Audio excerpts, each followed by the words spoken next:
Bonjour à tous et bienvenue dans ce nouvel épisode de North Africa Talks, le podcast géopolitique de la Fondation Rosa Luxembourg basée à Tunis.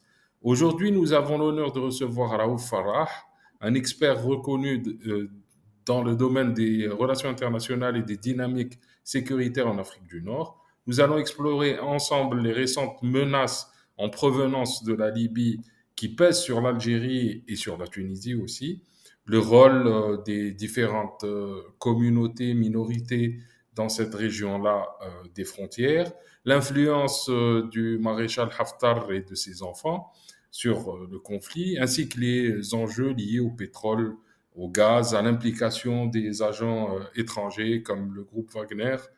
Donc restez avec nous pour une discussion passionnante.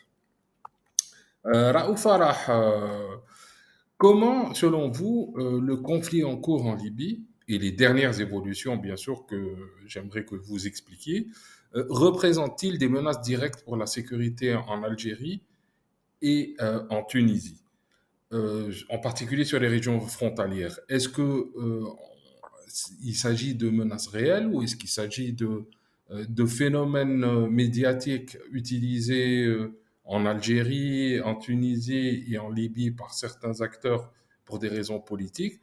Qu'en est-il de la situation aujourd'hui? Bonjour Akram, très content d'être parmi vous aujourd'hui pour discuter de nos réalités régionales. Je pense que les éléments auxquels tu fais référence sont ceux des derniers épisodes relatés sur des événements sécuritaires, des déplacements de cohortes militaires, etc., le long de la frontière algéro-libyenne. Euh, je pense qu'il faut commencer peut-être par déchiffrer un peu le terrain et expliquer de manière un peu plus méthodique et pédagogique la situation en Libye. Alors aujourd'hui en Libye, pour vos auditeurs, euh, le pays est malheureusement fragmenté.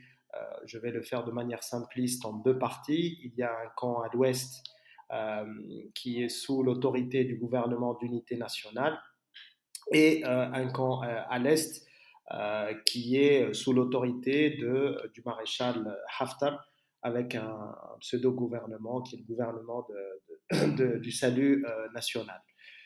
Toute la frontière algéro-libyenne, au cours des dernières années, donc depuis la chute du régime de Muammar Kadhafi en 2011 à aujourd'hui, a connu la présence et la participation de différents groupes militaires qui ont été soit indépendants dans leur démarche, soit affiliés à la région de la Tripolitaine, donc au gouvernement de l'Ouest, soit à l'Est.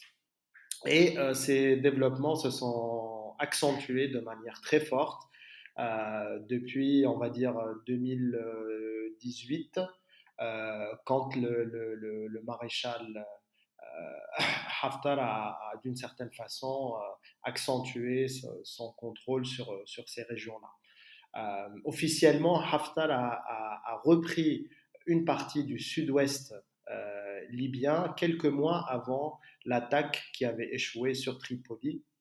Et donc, quelques mois avant, donc janvier, février 2019. Et donc, toute la partie de l'extrême sud de la frontière entre l'Algérie et la Libye, on va dire, est sous contrôle de facto de Haftar à partir de cette date. Et la partie supérieure de la frontière, donc toute la région entre Rdames et Debdeb, on va dire Rdames même jusqu'à Aïn Menas, Debdeb Aïn Menas beaucoup plus au sud, elle a été soit sous le contrôle de groupes locaux, donc de groupes de sécuritaires de Rdames même, ou depuis maintenant quelques mois, sous le contrôle des fameux Zintani ou des Ziltani. Je peux être un peu plus méthodique en donnant plus d'informations. Alors, ce qui a créé le buzz médiatique d'il y a quelques jours, c'est la circulation par certains faux comptes. C'est deux phénomènes en fait, c'est deux choses. C'est d'abord la circulation par des faux comptes ou des trolls ou d'une ancienne vidéo qui remonte à octobre 2023, si ma mémoire est bonne, dans laquelle on voit des miliciens de l'extrême sud-ouest proches du poste frontalier algérien. Bien sûr, ces vidéos ne sont pas des vidéos réelles, enfin, ce ne sont pas des vidéos qui datent de l'année 2024. Et l'autre épisode, c'est le fait que le maréchal Haftar et notamment la fameuse brigade, le fameux TBZ, Tariq Ben Ziyad, qui est sous le contrôle de Saddam Haftar et le contrôle sur le terrain d'un certain Omar Mraja, est avancé vers la région de Chouayref, qui est au sud-centre, on va dire, de la Libye. Cette avancée des colonnes du TBZ a été interprétée comme étant une volonté d'aller tout droit jusqu'à Ardem, ce qui est quand même assez loin de Chouayref. Donc, du déploiement de ces colonnes entre Chouayref et Erdems dans une région en Libye qu'on appelle la Hamada, pour deux raisons principalement: pour le contrôle de cette zone pétrolière qui sera bientôt exploitée, mais aussi pour d'autres raisons propres aux dynamiques même au sein des Zintan, donc au sein de cette tribu qui contrôle une bonne partie de la frontière allant de Rdems jusqu'à quasiment le nord, hein, jusqu'au sud de Zouara, et qui s'appelle, qui est sous le contrôle de Oussama Jouaili, qui est un grand chef Zintani, qui est à la tête de la région militaire de l'Ouest.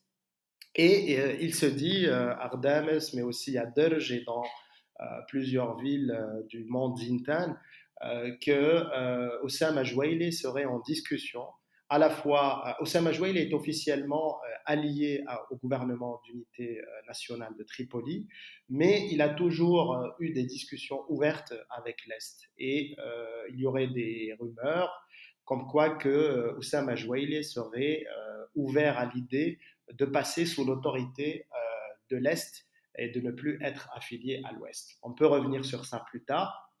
En tout cas, c'est ce qu'il y a en partie. Ce sont les deux événements qui ont, si on veut, accéléré cet emballement médiatique ou ce buzz médiatique, la circulation de la vidéo de l'année dernière, qui n'est pas une vidéo de l'année 2024, et les colonnes des forces de l'Est, donc de la TBZ en particulier, qui ont avancé vers Chouayref et vers la Hamada libyenne, sans jamais pour autant arriver jusqu'à la ville frontalière d'Ordems, qui est en face de la ville de Debdeb en Algérie. Maintenant, si je peux me permettre, pour aborder un peu plus de manière, zoomer un peu plus sur les acteurs qui occupent la zone frontalière entre l'Algérie et la Libye.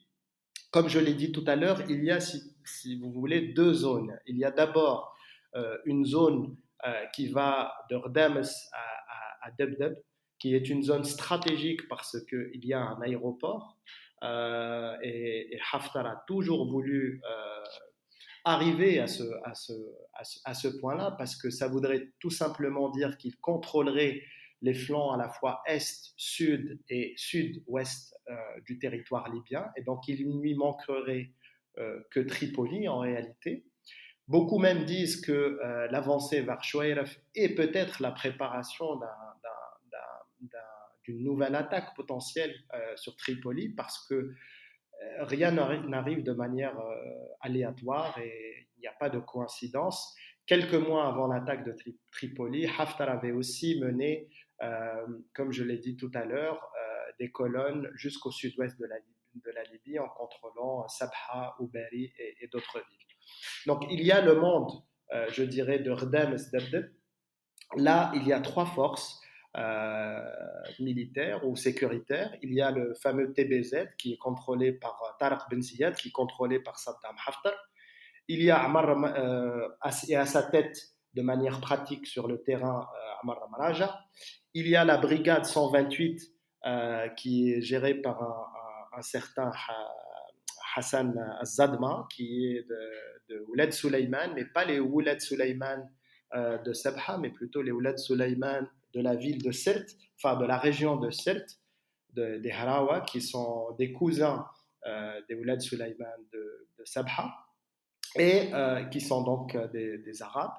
Et il y a la brigade 173 qui est gérée par le Tergui Irlis Mohamed Ahmed de Oubari et qui lui, pardon, et qui lui et entretient plutôt de bonnes relations avec l'Algérie. Et là, j'ai cité ces trois groupes en faisant une erreur, c'est-à-dire en faisant référence à Deb de Bradames, mais je voulais dire que c'était l'axe Rat Janet. Donc ça, c'est les groupes qui sont présents à l'extrême sud-ouest de la Libye. Donc le TBZ, la brigade 128 et la brigade 173. Plus au nord, Ardames, c'est les groupes que j'ai cités tout à l'heure. Donc Oussama Jouaili, parce qu'il est à la tête de la zone militaire de l'Ouest.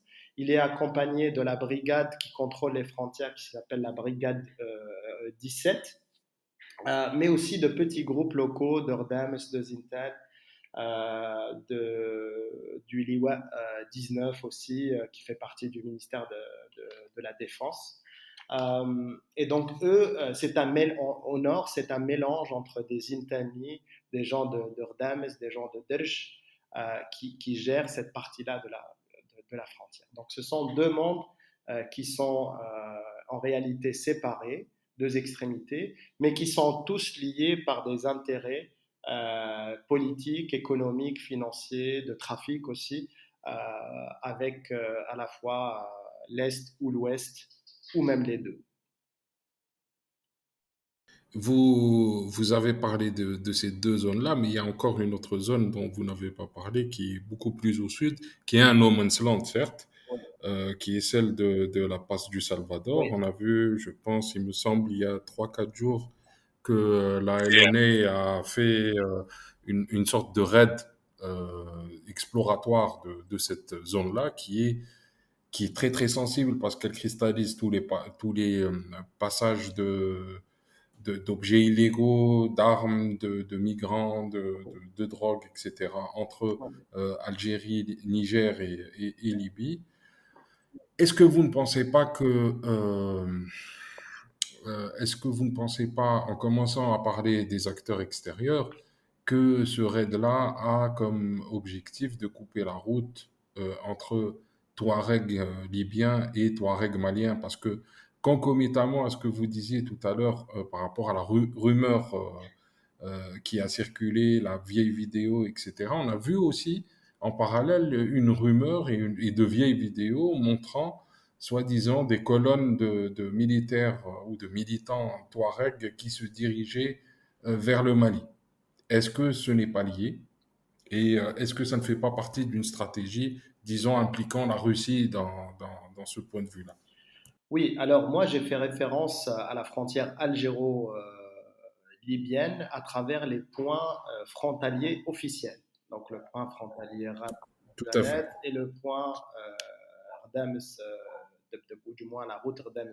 Mais effectivement, il y a à l'extrême sud, donc à la frontière, à la partie orientale, vraiment à l'extrême orient du territoire algérien, une zone, je le dis pour vos lecteurs, qui s'appelle le Salvador Pass, donc le passage du Salvador, en faisant référence à Salvador parce que c'est un pays qui a été victime pendant des décennies jusqu'à aujourd'hui de cartels très puissants de criminalité transnationale organisée. Donc ce passage existe depuis au moins une trentaine d'années comme passage officiel où circulent à la fois des convois de hashish et d'autres types de drogues, aussi des psychotropes, mais aussi des armes, un peu moins de migrants par cette route parce que c'est une route un peu plus dangereuse, mais d'autres types d'objets,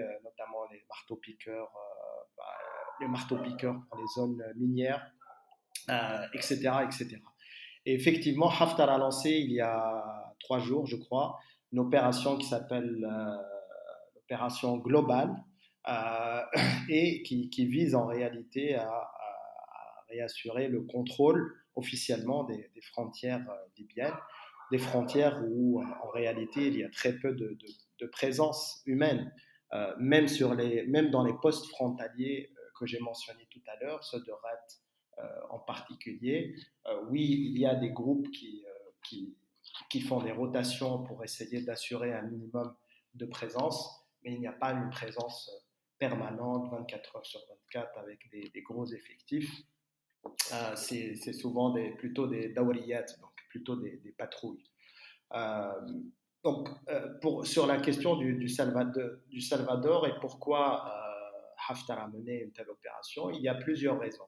D'abord, Haftar cherche à montrer à son partenaire russe et à ses autres partenaires qu'il est en mesure aujourd'hui d'ouvrir des passages, des routes, des voies, des corridors vers le Sahel.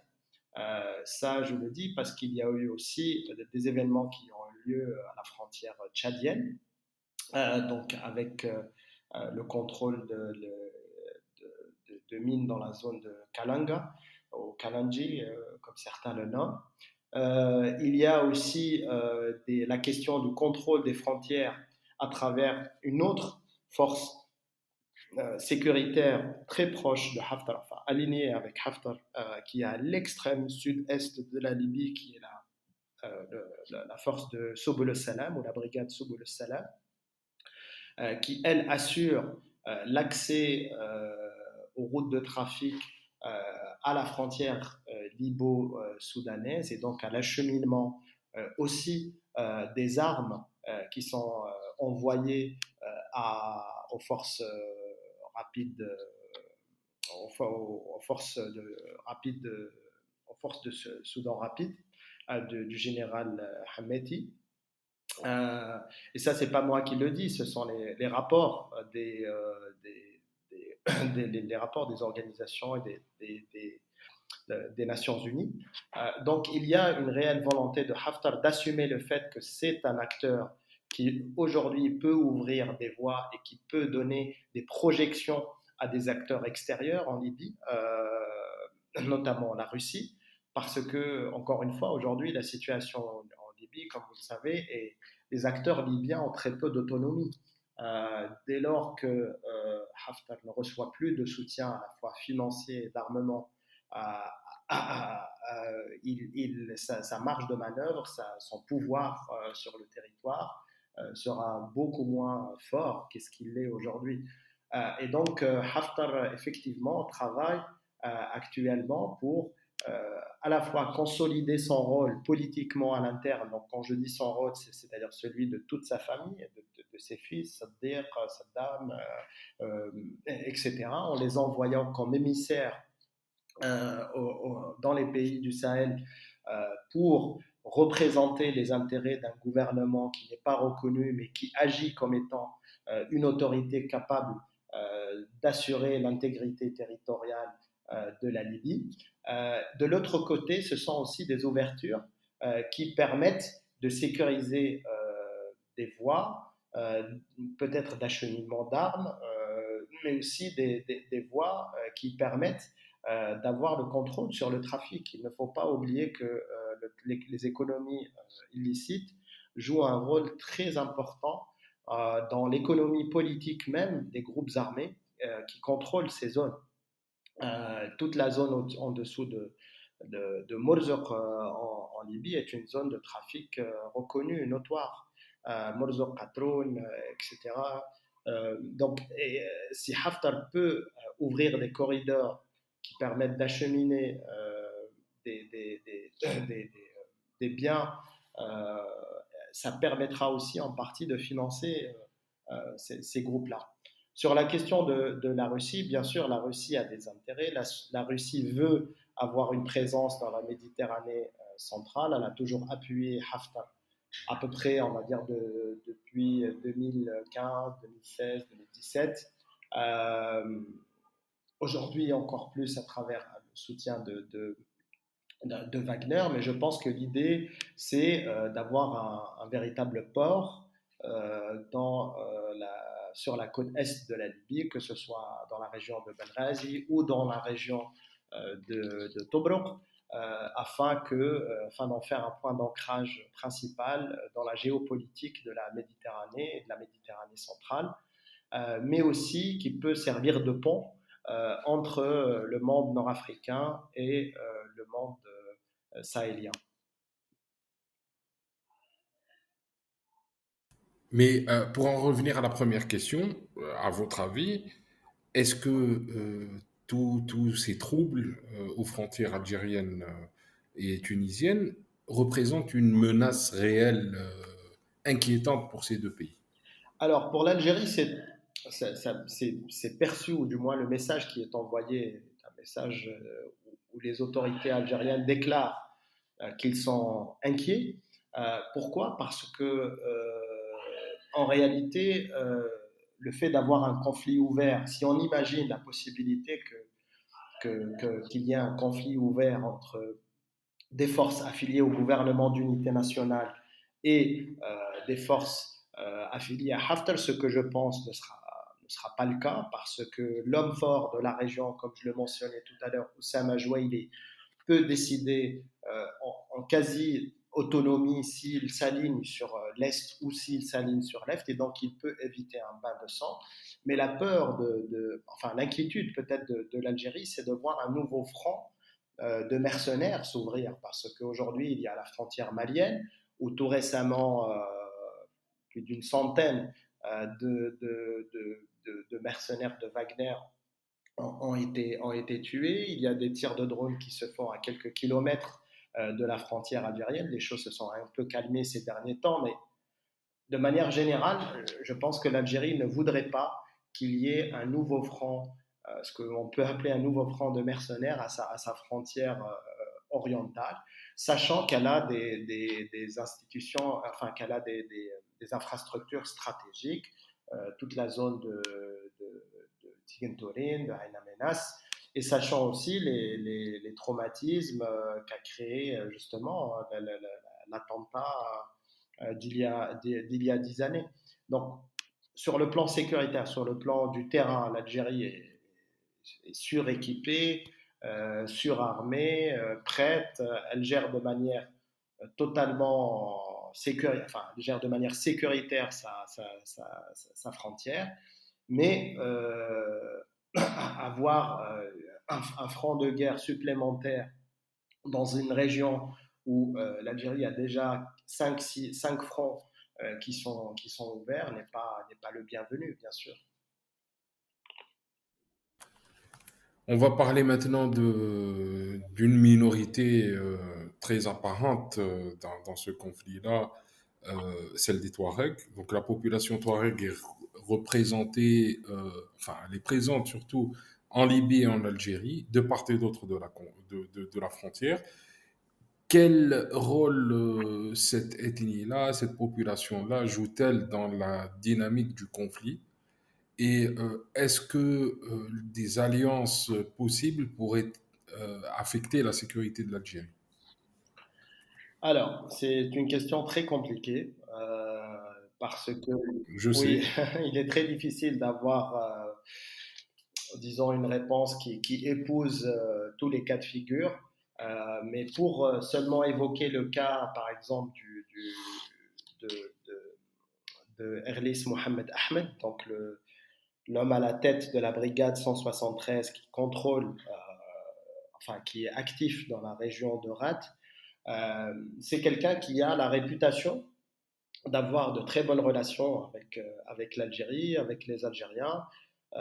C'est quelqu'un qui avait la possibilité de circuler de manière assez libre entre l'Algérie et la Libye.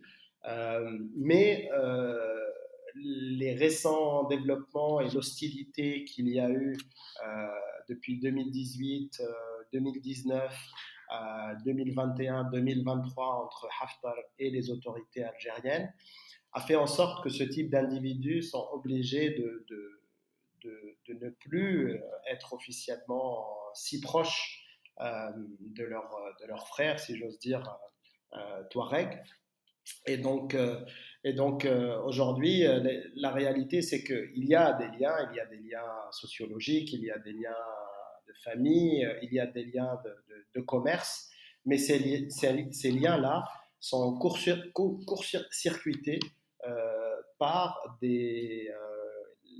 par les tensions qu'il y a entre les deux autorités politiques, donc l'algérienne et les et la libyenne. Et je pense qu'aujourd'hui, il y a une vraie réflexion à avoir sur justement le rôle des Touaregs en Algérie, le rôle que l'Algérie, que ces communautés peuvent avoir dans la projection justement de l'Algérie et de réhabiliter ou de revitaliser cet aspect. L'Algérie a essayé d'organiser un certain nombre de rencontres communautaires, on peut appeler ça comme ça, depuis 2014, donc depuis les accords de Srirat, autour de personnages clés dans le monde touareg. Je pense qu'aujourd'hui, avec ce qui se passe au Mali, c'est un peu plus compliqué de le faire. De le faire pas parce qu'il n'y a pas la volonté politique, mais parce que je pense que le temps politique ne le permet pas. Et le cas de Haftar nous le montre aussi, c'est que aujourd'hui, une bonne partie de ces Touaregs sont obligés pas de tourner le dos à l'Algérie, mais de ne pas regarder trop vers l'Algérie pour éviter des sanctions politiques de la part de ceux qui les soutiennent.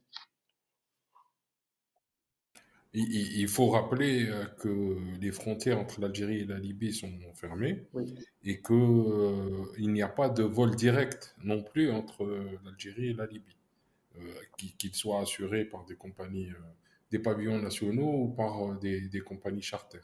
Donc un Touareg qui doit rencontrer sa famille qui est de l'autre côté à quelques kilomètres doit passer par plusieurs pays pour entrer en Algérie. oui, tout à fait.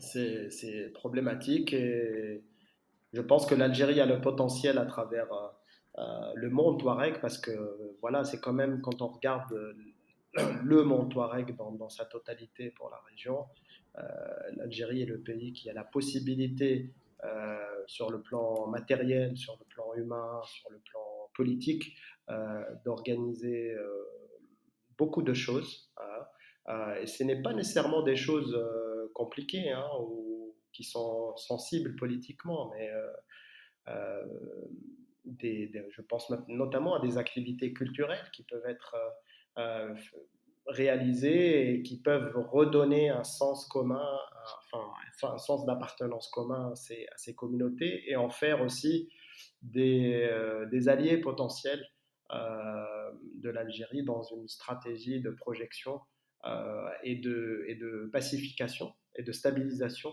de son environnement régional immédiat. Ça reste une ressource sous-exploitée. Justement, vous, en tant qu'académicien, est-ce que vous pouvez d'abord énoncer les différentes stratégies entreprises par l'Algérie pour prévenir l'escalade ou trouver une sorte de solution au conflit libyen depuis son début? Et est-ce que vous les jugez efficaces? Quel est votre jugement de ces mesures?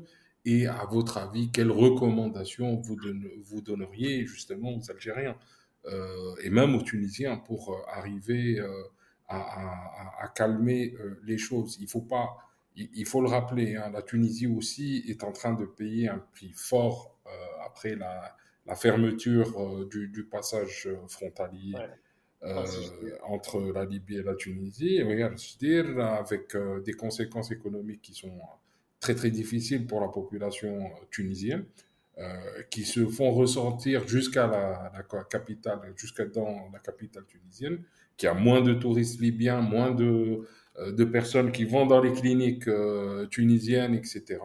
Et donc, selon vous, quelles recommandations faites-vous aux deux pays? Alors, déjà pour revenir sur la situation de l'Algérie. Enfin, depuis, je pense qu'il y a eu plusieurs phases. Entre 2011 et aujourd'hui, il y a eu plusieurs phases. Il y a eu d'abord une grande phase d'appréhension, d'incertitude qui a généré des tensions réelles avec les autorités politiques à Tripoli entre 2011 et on va dire 2013, pour dire les choses de manière sommaire. Par la suite, euh, l'Algérie a toujours été, s'est toujours positionnée comme étant un pays qui privilégie la solution politique. Par privilégier la solution politique, ça veut dire passer par une diplomatie de la lente, une diplomatie du dialogue, une diplomatie de la négociation, une diplomatie du rapprochement. Et je pense que c'est une approche qui est très juste, qui mériterait d'être encore mieux, voilà, encore plus, j'ai envie de dire, sponsorisée ou mise de l'avant.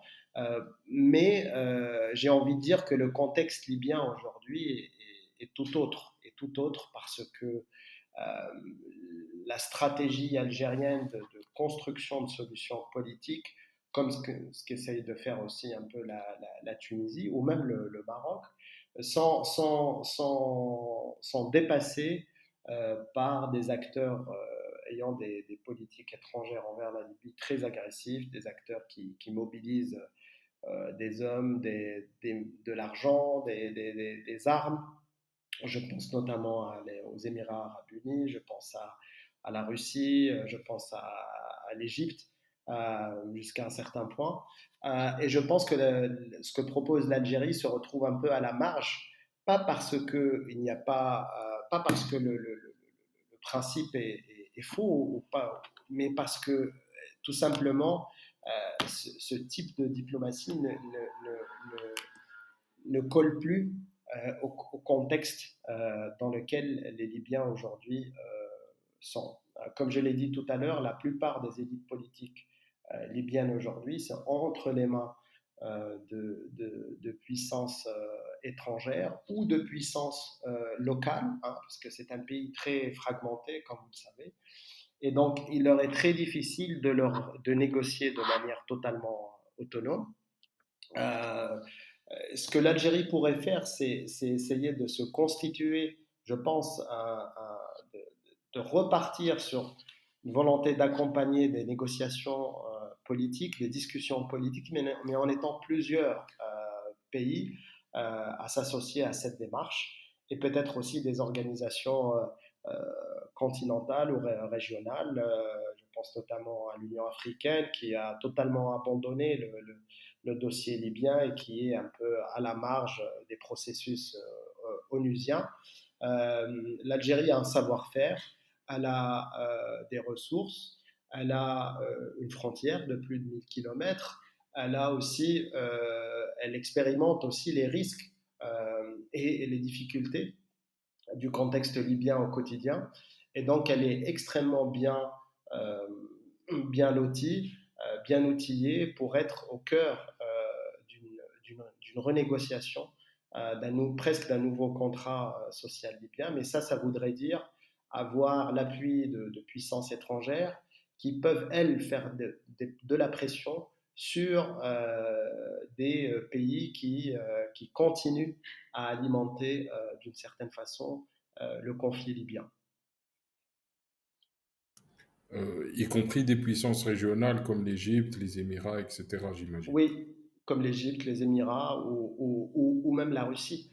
Je pense qu'aujourd'hui, la priorité, elle est là. La priorité, c'est le désarmement des acteurs libyens, des milices libyennes, des forces libyennes, la reconstitution d'une véritable armée et la possibilité de rapprocher les Libyens autour d'un programme politique consensuel, un programme de réforme qui passe moins par des élections présidentielles que par des élections plutôt parlementaires ou locales, et donc être dans une approche qui part du bas et qui remonte vers le haut, tout en étant accompagné par un certain nombre d'acteurs, ce qu'a essayé un peu de faire le processus de Berlin et ensuite le processus qui s'est fait ici à Tunis. Malheureusement, ça n'a pas abouti jusqu'à ce jour parce qu'on attend toujours des élections et même si je pense des élections libyennes présidentielles se tiennent, elles ne régleront pas le souci parce que le souci c'est sur quoi les Libyens doivent-ils s'entendre, quelles sont les forces qui doivent lâcher les armes et sur quelle base constitutionnelle, légale peuvent-ils avancer vers la reconstruction de leur pays. Je vais parler d'autre chose, mais est-ce qu'il y a eu des études faites sur l'impact économique de la crise en Libye sur les économies algériennes et peut-être tunisiennes? Peut-être plus sur l'économie tunisienne qui est visible, mais est-ce qu'il y a eu quelque chose et est-ce que vous savez mesurer cet impact-là? Sur l'économie algérienne, Y, y compris, y compris sur l'informel, je sais ouais. que vous êtes aussi expert sur disons, la criminalité transnationale et l'économie informelle. Ouais, alors sur les questions de l'impact économique, l'impact sur l'économie formelle, à mon sens, il n'y a pas d'études qui évalue l'impact de la situation en Libye sur le cas algérien. Il y en a un peu plus sur la Tunisie. Même sur la question informelle, pareil. Il y a beaucoup de travaux sur la Tunisie, notamment, je pense à ceux de Max Guélien, qui a écrit récemment un livre sur les questions de trafic transfrontalier. Il y a plusieurs policy briefs sur la question de la frontière tuniso-libyenne, notamment ceux de Hamza Meddeb. Mais sur la frontière algéro-libyenne, il y a très peu d'études, quelques études qui ont été faites, notamment une par Jalal Harshawi sur la question sécuritaire, mais pas sur les questions économiques. Pas sur les questions économiques. Oui, celle de Small Arms Survey, ouais. ouais, Survey, Ouais. exactement. Euh, on- Au-delà de l'impact économique, on a aussi un impact sécuritaire. C'est vrai qu'on entend de moins en moins parler de présence de groupes armés dans la région, mais on le sait très bien, l'absence d'État, l'absence de gouvernance crée ou tend à attirer les groupes armés, les groupes terroristes.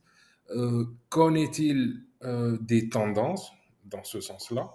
Est-ce qu'on est en train de voir une disparition de ces groupes-là, leur déplacement, ou bien il y a encore moyen, malheureusement, de les voir réapparaître et revenir aux frontières algériennes et même tunisiennes? Alors, je ne suis pas spécialiste des groupes extrémistes violents, mais mon observation, c'est que la présence de ces groupes en Afrique du Nord et même tout au long de la frontière algéro-libyenne est quasiment marginale, voire inexistante aujourd'hui. On est loin du scénario de la présence voilà, des loups solitaires de Daesh et de Acme dans la zone qu'on a connue dans les 10-5 dernières années. C'est moins le cas, je pense, le long de la frontière algéro-malienne.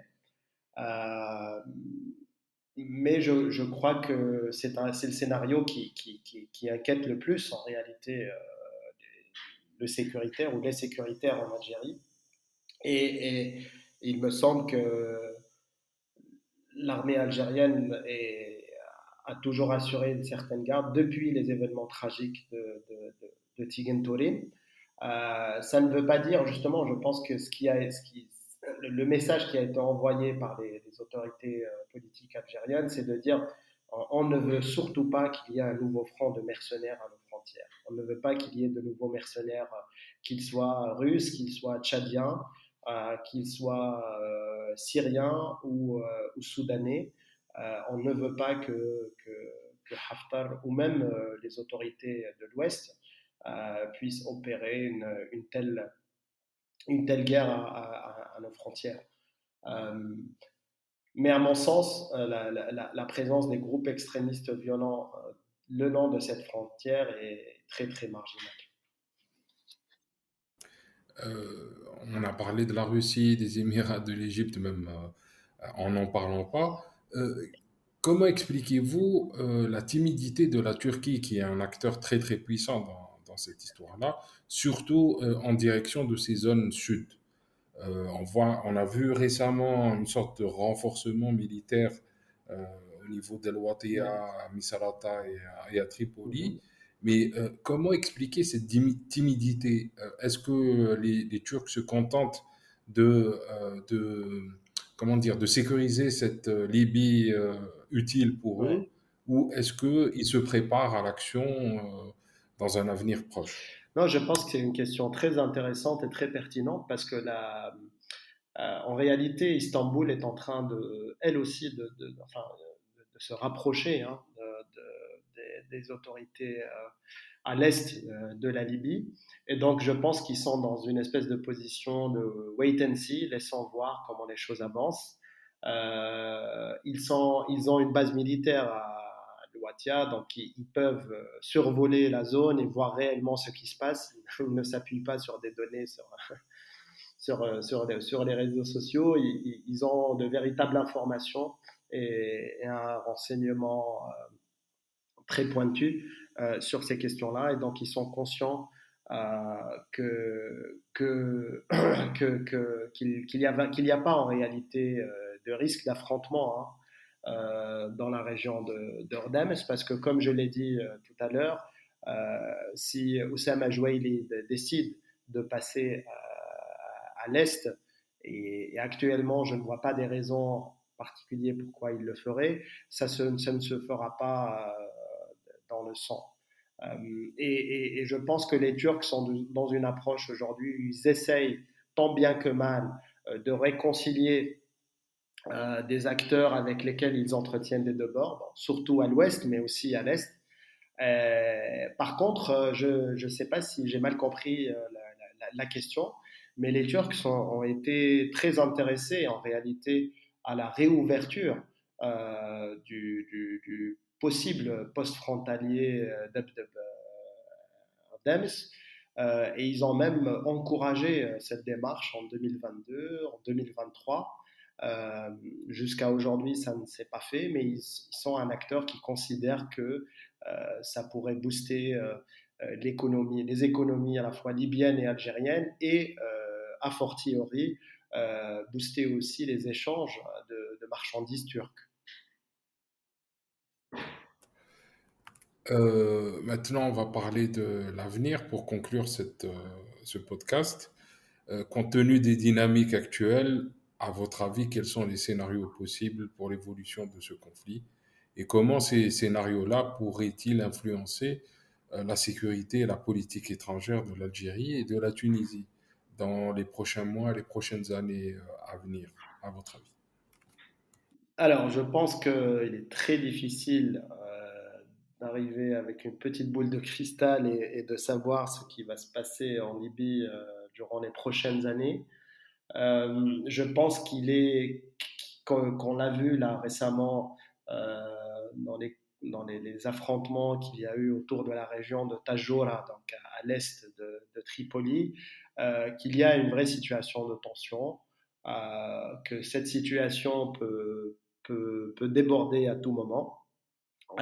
Certes, le nombre de milices aujourd'hui actifs à Tripoli a nettement baissé comparativement à 2019, donc à la guerre qu'il y a eu enfin à l'attaque qu'a menée Haftar contre la capitale libyenne. Donc il y a moins de milices, mais le niveau de corruption généralisé entraîné par le gouvernement de Dbeïba, avec voilà, cette habitude d'arroser comme ça les groupes armés, les entrepreneurs, les puissances d'argent, etc., crée un vrai risque parce que chacun estime qu'il peut et qu'il doit avoir une plus grande part au gâteau.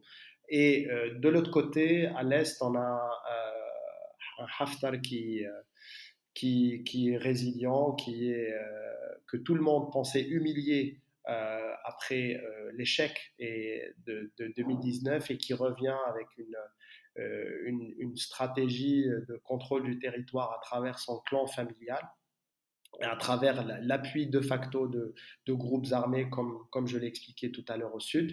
Et donc il ne faut pas non plus exclure la possibilité que les choses se règlent par les armes au niveau de Tripoli.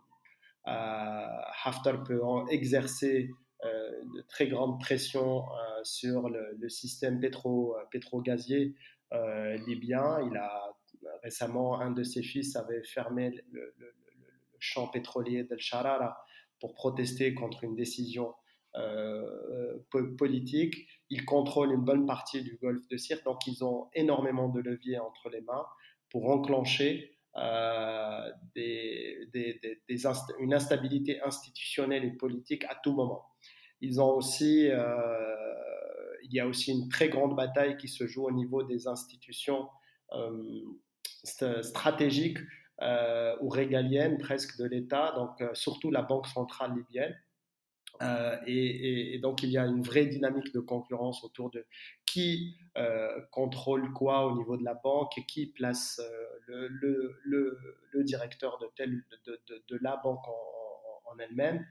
Et je pense que l'accumulation de tout cela, malgré le fait que la plupart des, de ceux qui sponsorisent ces forces politiques ne souhaitent pas un affrontement armé, mais le risque demeure réel. Alors si un autre conflit armé éclate euh, en Libye, il y aura bien sûr des répercussions terribles sur la Tunisie en premier lieu, mais aussi potentiellement l'Algérie. Là, la Tunisie vit déjà une situation de crise avec la fermeture du poste frontalier au niveau de la région de Ras Jdir. Et donc, pour les Tunisiens, c'est surtout cette question-là, c'est la question économique, c'est la question de l'accès aux produits de première nécessité, les biens, pétrole, mais aussi produits de nourriture, et aussi l'accès à la manne des Libyens qui circulent entre Tripoli et la Tunisie. Malheureusement, la Tunisie a très peu de leviers en elle-même parce qu'elle est déjà dans une situation de fragilité, elle est dans une période d'incertitude politique, on ne sait pas trop ce qui va se passer après le 6 octobre. Et je pense qu'à la différence de l'Algérie, elle a beaucoup moins de marge de manœuvre. La zone frontalière algérienne est beaucoup moins habitée, beaucoup moins habitée, et donc c'est davantage une question sécuritaire, et c'est une question plutôt de dynamique régionale. C'est-à-dire que l'Algérie ne souhaite pas qu'il y ait un nouveau front de guerre à sa frontière est, même si la situation demeure instable. Maintenant, comment aller de l'avant? Comme je l'ai dit tout à l'heure, la solution demeure politique. Il faudrait réussir à réunir un certain nombre de pays qui croient à la solution politique et qui ne croient pas à l'alimentation de ce conflit par la distribution d'armes et d'argent, et pousser avec peut-être certaines puissances occidentales à ce que ces pays-là acceptent l'idée d'aller vers un nouveau deal libyen. C'est très compliqué et ça ne me semble pas possible dans les mois prochains.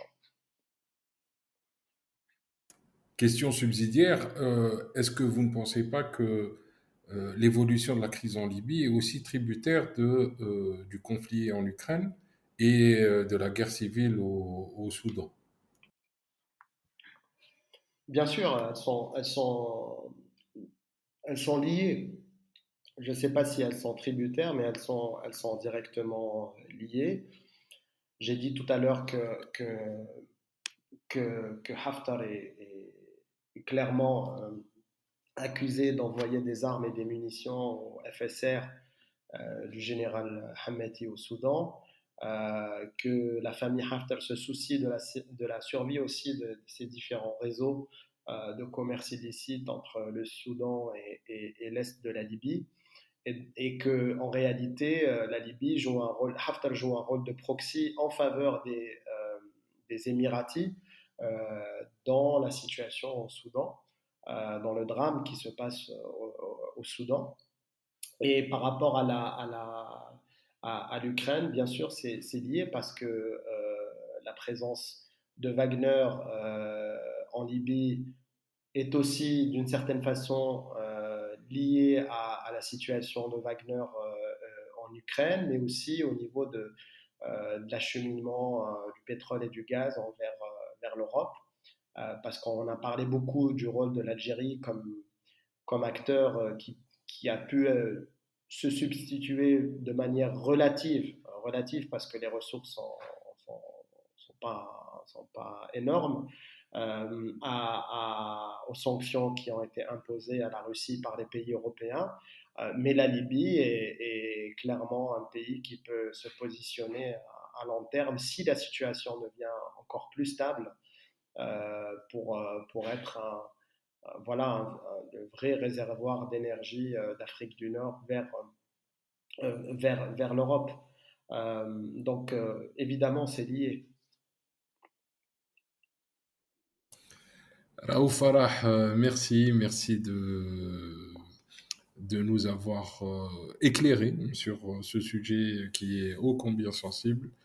Euh, à mes amis auditeurs, je vous dis au prochain épisode. Au revoir. Au revoir.